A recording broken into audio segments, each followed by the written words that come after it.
Bonjour à tous, il est suspecté de féminicide sur son ex-compagne à Besançon jeudi. Guillaume Klein a été mis en examen hier pour assassinat et placé en détention provisoire jeudi alors que son ex-compagne sortait de sa résidence. Guillaume Klein l'attendait sur le parking avec un fusil de chasse. Il lui a tiré dessus à 2 reprises, la touchant mortellement. Il a reconnu les faits à la barre hier, invoquant une rupture difficile en février dernier. Il encourt la réclusion criminelle à perpétuité. Le maire de Chalon-sur-Saône souhaite une sanction exemplaire. Réaction de l'édile après l'agression d'un pompier en pleine intervention à Chalon dans la nuit de vendredi à samedi. Un homme qui venait de se faire agresser s'en est pris au pompier venu le prendre en charge. L'un des sapeurs a été frappé au visage. L'homme a finalement été maîtrisé par la police municipale. Le maire Gilles Platret a relayé les faits sur ses réseaux sociaux. Il demande une sanction exemplaire contre, je cite, ce sale individu. Une plainte a également été déposée par la mairie.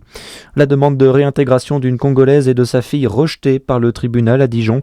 Une ressortissante congolaise de 39 ans et sa fille de 9 ans ont été exclues de l'abri de nuit de la ville gérée par l'ADEFO 21.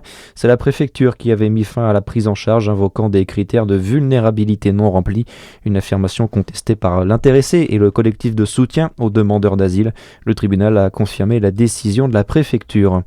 Aucune frontière ne doit être modifiée par la force et l'Ukraine ne doit jamais être vulnérable. Le rappel d'Emmanuel Macron sur ses réseaux sociaux depuis l'Afrique du Sud, alors qu'Ukrainiens, Américains et Européens vont se retrouver aujourd'hui à Genève. Une réunion autour du plan très controversé proposé par Donald Trump. Notre soutien collectif à l'Ukraine est décisif, insiste le président français. Les sports avec du basket. Hier soir, la 9e journée de Betclic. Défaite de la JDA, d'abord sur le parquet de l'Asvel 85-80.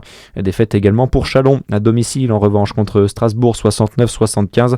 Au classement, Chalon est 7e, Dijon 12e. Et puis en foot, Paris reprend la tête de la Ligue 1 après sa victoire 3-0 contre le Havre. Passez un bon dimanche sur Fréquence Plus.